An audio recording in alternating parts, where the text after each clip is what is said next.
Olá! O Repórter Justiça de hoje mostra como o brasileiro se relaciona no ambiente profissional, com os colegas de trabalho, com o chefe e o que pensa das políticas adotadas pelas empresas.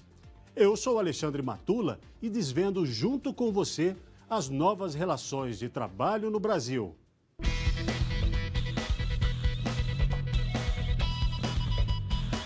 Trabalhador-patrão, trabalhador-empresa, colegas de trabalho.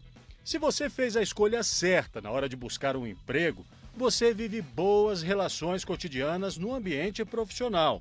E isso, coletivamente, na maioria das vezes, depende de cada vez mais compreensão entre as partes e, em última instância, que é o melhor, mais empatia, se colocar no local do outro.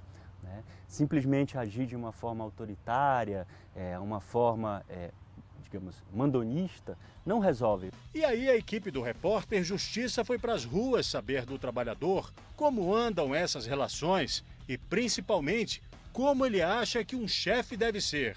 Minha chefe é um amor de pessoa, não pode falar mal da chefe, né? Não, ela é uma ótima pessoa, ela é bem flexível com a gente, então eu acho que chefe tem que ser assim, eu acho que tem que ser amigo, né, do parceiro de trabalho, dos funcionários, porque assim, eu acho que tem um bom desenvolvimento também, a gente poder sentar com ela, conversar, dar ideias, desenvolver projetos, que nem a gente faz dentro do ambiente de trabalho. Conseguir coordenar uma equipe. Acho que a liderança é o que faz o bom profissional, entendeu?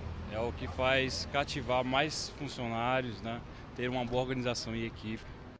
O ambiente de trabalho onde você passa muitas horas por dia pode ser o paraíso para quem gosta do que faz, recebe um bom dinheiro, concorda com as políticas da empresa e ainda está ao lado de pessoas competentes e sociáveis. Quando você tem um ambiente bom de trabalho, você produz melhor, você trabalha melhor.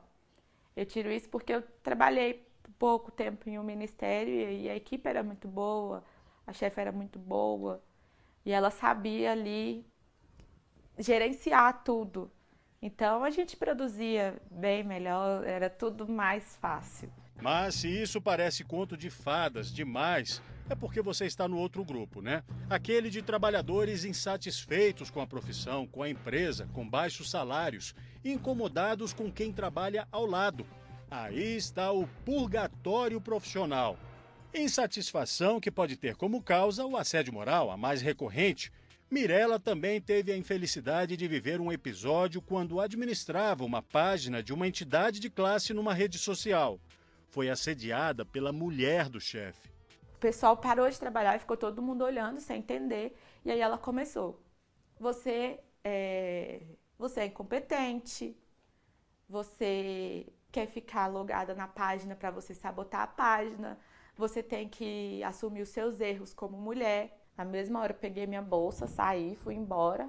Entrei no meu carro assim enlouquecida, estava muito nervosa, porque aquilo ali tinha mexido demais comigo, né? Os casos de assédio estão mais frequentes no país. São mais de 1.800 sobre o tema no Tribunal Superior do Trabalho. Em uma comparação entre os primeiros 3 meses do ano passado e deste ano, houve um aumento de 33% nos processos julgados pela Corte Superior. Este advogado explica que existem 2 tipos de assédio moral. O assédio moral vertical é aquele praticado do superior para com o seu subordinado. E aí são várias formas que a gente consegue visualizar esse assédio moral. Cobrança excessiva de metas, a exposição do funcionário que num mês não alcançou a meta, a exposição dele a uma situação vexatória diante dos demais funcionários da empresa. Nós temos o assédio moral horizontal, que é aquele praticado entre pessoas do mesmo nível hierárquico, mas um funcionário que de repente tem um desempenho maior dentro da empresa acaba utilizando disso para menosprezar, para perseguir um funcionário que tem um desempenho inferior. Mirela ficou tão abalada que não quis nem mais voltar à empresa. Também não tomou as providências legais que seriam cabíveis. Chorava quando eu lembrava dela falando, me dava uma coisa tão ruim, assim, uma sensação muito ruim, que eu nunca tinha passado por isso. E aí por isso eu resolvi não processar, não ir atrás disso. E ao se sentir inferiorizado, o trabalhador, abalado psicologicamente, pode chegar até a atos extremos. O assédio moral é uma situação muito grave, né? Muitas vezes pode levar à insônia, à depressão e até mesmo ao suicídio. uma pesquisa recente, aí o pessoal conseguiu constatar que o maior número de suicídios relacionados ao trabalho acontecem no domingo ou na segunda-feira, porque no domingo o funcionário está próximo a voltar para aquele ambiente onde ele é perseguido, onde ele sofre uma perseguição psicológica, ou na segunda-feira, porque depois de um final de semana, na segunda ele retorna ao ambiente e sente tudo aquilo de novo. Os bancos brasileiros têm protagonizado muitos episódios de assédio moral. Na tentativa de ganhar mais e mais, os supervisores e coordenadores se descontrolam.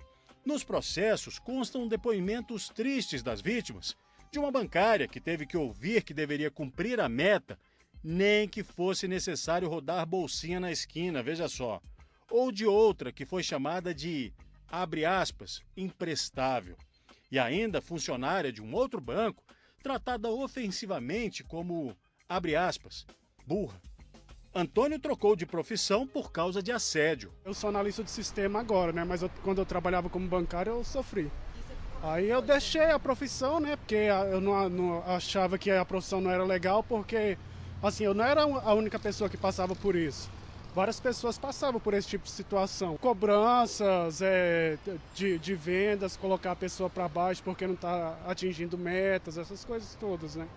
Na tentativa de impedir o assédio moral nas empresas, a Justiça do Trabalho tem concedido indenizações por danos morais e materiais. O trabalhador tem ainda a alternativa da rescisão indireta, prevista no artigo 483 da Consolidação das Leis do Trabalho, a CLT. Configurado como assédio estão o rigor excessivo no tratamento do empregado, a prática por parte do empregador ou preposto de ato lesivo da honra e boa fama do trabalhador, agressão física ao empregado e ainda redução do trabalho de forma que isso afete o salário do empregado. A rescisão indireta, ela é a justa causa da empresa, né? O empregado entra com uma ação pedindo a rescisão indireta por algum fato que vem ocorrendo dentro da empresa, às vezes um assédio moral ou uma norma dessa que extrapole os limites da empresa, o empregado se sente ofendido e ele entra com uma ação de rescisão indireta para cessar o contrato de trabalho com os mesmos efeitos da dispensa sem justa causa, que aí ele vai receber os mesmos benefícios de uma dispensa sem justa causa. Outra maneira de desestimular a prática de humilhação dos trabalhadores nas empresas mexe com o dinheiro que possa entrar no caixa delas. Em 2009 surgiu a Lei 11.948, que impede empresas com histórico de assédio moral e outras práticas covardes de obterem empréstimos junto ao Banco de Desenvolvimento Econômico e Social, o BNDES.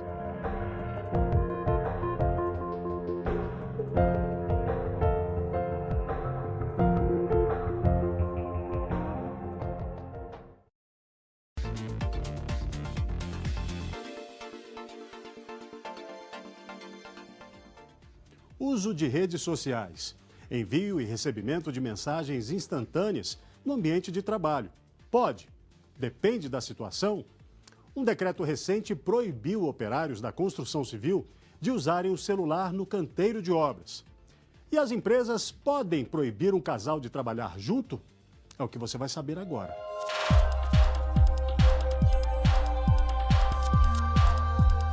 Quem nunca deu uma espiadinha no celular durante o expediente?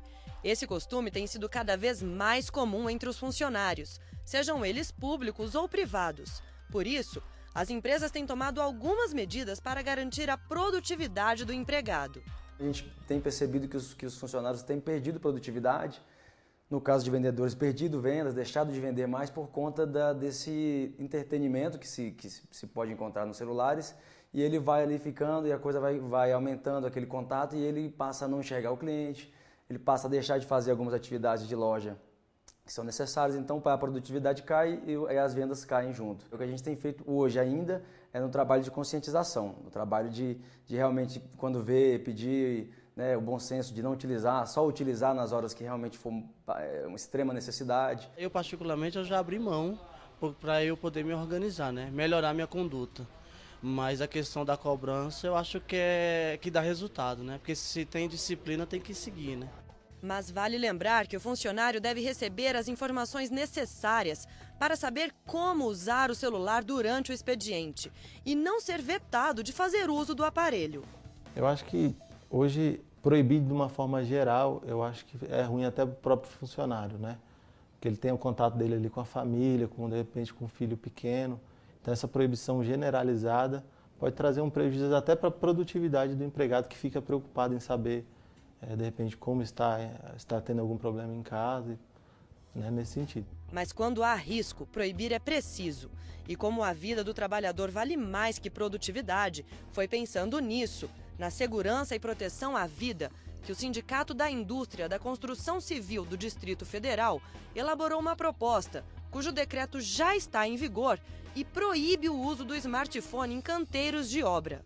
A proposta é para evitar e diminuir o número de acidentes e mortes na construção civil. E o decreto já serve de exemplo para outras áreas.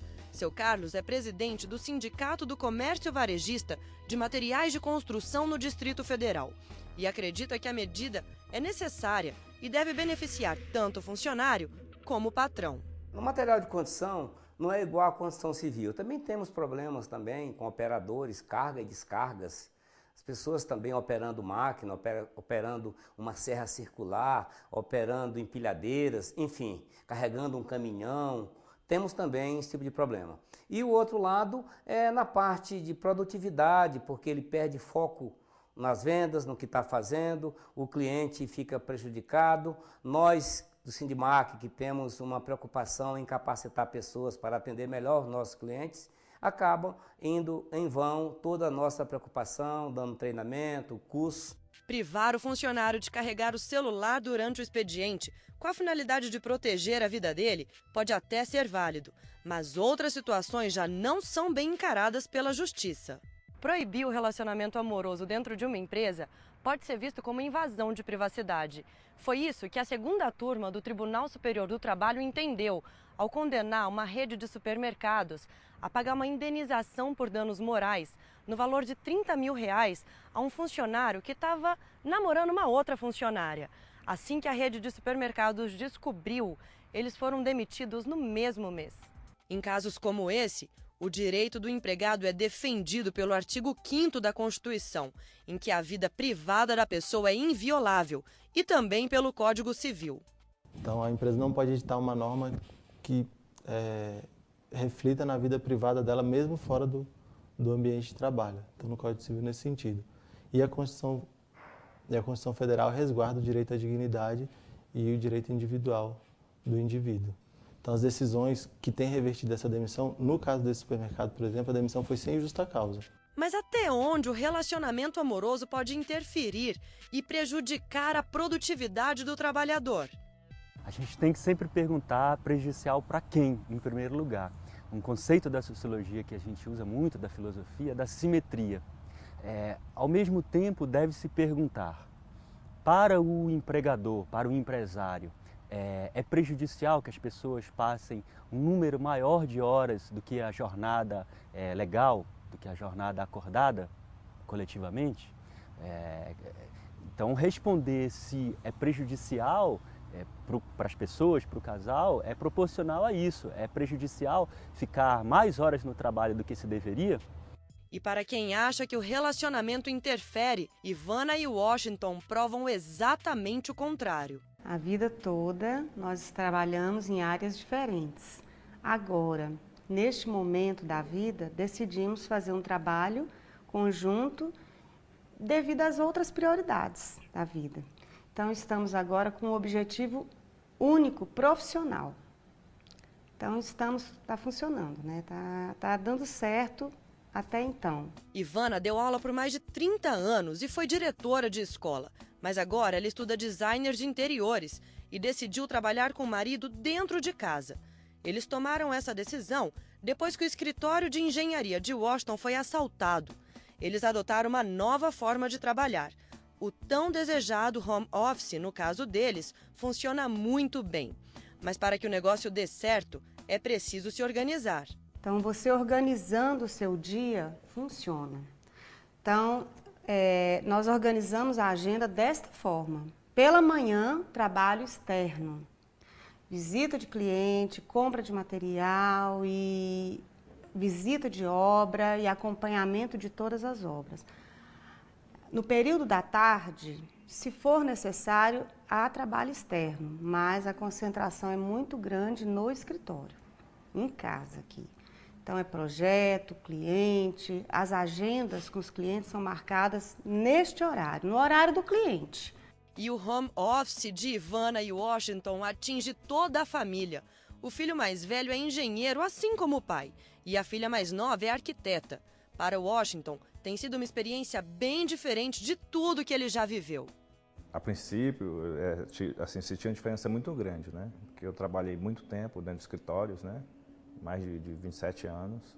Então, para mim, isso aqui é uma experiência que está sendo muito válida, né? Porque a gente está trabalhando junto, a gente está crescendo junto. Eu estou passando toda a minha experiência para eles. Eles são bem mais novos, né? Claro, são filhos, né? Esposa.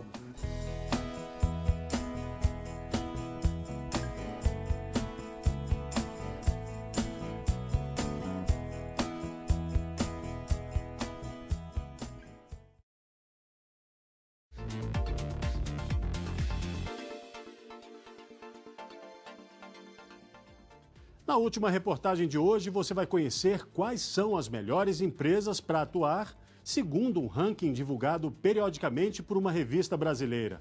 E a inusitada política adotada para favorecer o bem-estar das trabalhadoras de um restaurante de Brasília.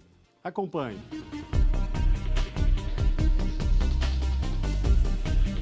E se fosse possível usar a tecnologia em favor do trabalho? Essa iniciativa deve partir do trabalhador ou da empresa? Otimizar o tempo, as funções, as tarefas a serem cumpridas no decorrer do dia pode estar mais perto da realidade do que a gente imagina. Você já imaginou poder responder e-mails do trabalho, atender ligações enquanto está dirigindo ou até mesmo procurar pelo perfil de uma pessoa com quem você tem uma reunião marcada, utilizando apenas um óculos? Pois é. Essa tecnologia já existe e quem tem, garante, ela funciona. Com essas novas soluções de informática, aumentar a produtividade das pessoas e fazer com que elas gastem menos tempo se preocupando com a tecnologia que é necessária para o trabalho e passem a se dedicar mais às relações pessoais. O uso das redes sociais no trabalho tem aumentado gradativamente e, com isso, tanto o trabalhador como a empresa devem se adequar aos benefícios que o mundo moderno oferece. Mas a vida online, no sentido profissional, divide opiniões. Alguns se incomodam, outros não. Acho que o que é do trabalho fica no trabalho. Você não tem que levar problemas de casa para o trabalho, algo assim do tipo. Eu acho que é uma forma de adiantar o trabalho, né? De poder fazer com que as coisas funcionem de uma maneira mais fácil, né? Então a gente tem esses meios para ajudar a gente. As soluções tecnológicas, na verdade, elas podem ser usadas de maneira correta ou da maneira que as pessoas bem entenderem. Elas são criadas para melhorar a vida das pessoas, tanto no aspecto do trabalho quanto no aspecto social. O sociólogo Marcelo Barra explica que essa relação do trabalhador com as redes sociais deve ser encarada partindo de 2 pontos de vista. A do empresário, que contrata e formula o regimento interno da empresa, e a do próprio funcionário também, que deve se adequar à linha empresarial do lugar onde trabalha.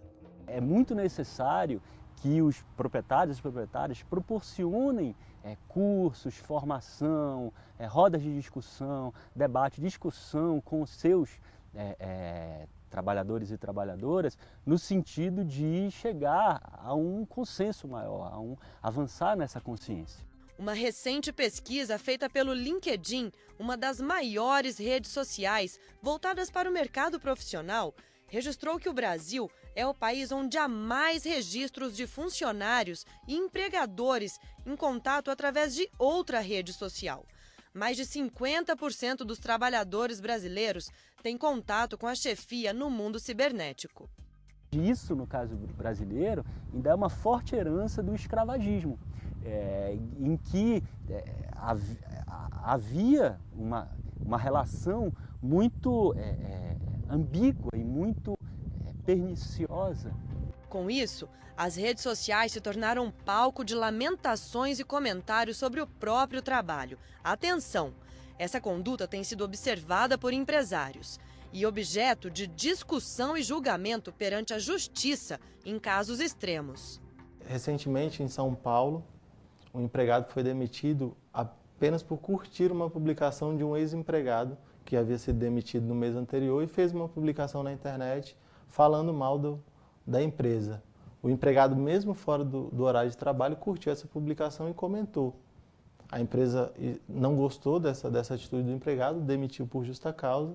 O empregado recorreu à justiça e a Justiça do Trabalho entendeu que essa demissão era sim justa, pois o empregado feriu ali a empresa, a imagem da empresa da qual ele faz parte. Postar em redes sociais informações relacionadas ao trabalho pode ser perigoso. Você tem que tomar cuidado com o que você posta hoje em dia, porque se você fala que odeia segunda-feira, com certeza uma empresa não vai te contratar na segunda, porque você odeia segunda-feira. Se você tem que passar alguma coisa, você passa para aquela pessoa que está perguntando. Quando você está colocando numa rede social, você está colocando para mais pessoas ver aquilo, né? Mas e quando as boas iniciativas de uma empresa divulgadas na rede podem até mesmo incentivar outras empresas? Juliana tem um restaurante na Asa Norte, em Brasília, há 8 anos. A empresária decidiu inovar e liberar as funcionárias no primeiro dia de menstruação. Foi bastante interessante, assim, porque trouxe toda uma cultura de solidariedade, trouxe uma cultura de boa vontade, trouxe uma cultura de entendimento, de diálogo sobre essas especificidades femininas, né? Eu, no meu caso, eu fico super estressada, né? A tal da TPM, né? Então, para mim, eu acho muito bom. É uma iniciativa muito boa dela. Eu acho ótimo, porque tem gente mesmo que normalmente assim não aguenta fazer nada, tem que ficar em casa mesmo, descansar um pouco, porque na verdade dói tudo, né? Você não pode nem levantar um braço, uma coisa assim, então acho ótimo para a pessoa descansar. As iniciativas empresariais são fundamentais para traduzir as necessidades dos funcionários. Gabriel trabalha em uma das maiores escolas de línguas de Brasília e diz se sentir livre para criar e formular as próprias aulas. Eu me sinto muito bem trabalhando aqui, porque eu sou, por exemplo, sou o tipo de professor, eu gosto de trabalhar com música, eu gosto de contar lendas urbanas e eu tenho a liberdade para fazer isso. Mas se eu for contar uma lenda urbana, por exemplo, eu tenho que, antes disso, fazer um plano de aula, mostrar para a instituição que a lenda urbana que eu vou contar é apropriada para a sala de aula. A empresa oferece cursos e workshops para fomentar a troca de informações entre os professores. E o resultado tem sido positivo e tem melhorado as relações no trabalho. Mas Gabriel garante, é preciso respeitar e conhecer as normas onde trabalha. A empresa tem a forma dela, né, a gente é sempre observado e os observadores estão procurando mesmo ver em nossas aulas uma coerência, né? Então a gente não pode chegar lá e só entregar o que a gente quiser da forma que a gente quiser. Sim, a gente tem uma liberdade para criar, mas a gente tem também que seguir o padrão da empresa. Essa relação da empresa com o trabalhador é um dos critérios analisados em estudos feitos todos os anos, no Brasil e no mundo, por empresas de comunicação e institutos. Eles elegem os melhores lugares para se trabalhar. Outros critérios que pesam no ranking são o ambiente de trabalho e os benefícios oferecidos aos funcionários. A empresa de Juliana ainda não está na lista, mas ela mostra que tem se esforçado nas políticas internas que favorecem a produtividade e o bem-estar dos empregados. Como a gente está num meio que a rotina é muito determinante, né? E muito longa e muitas vezes num ritmo de trabalho muito forte, então a gente tenta ao máximo propiciar, né, essa questão. A gente tem outras formas de benefícios, sabe, como produtos da casa, jantares, né, coisas que as pessoas também sintam esse prazer em trabalhar aqui.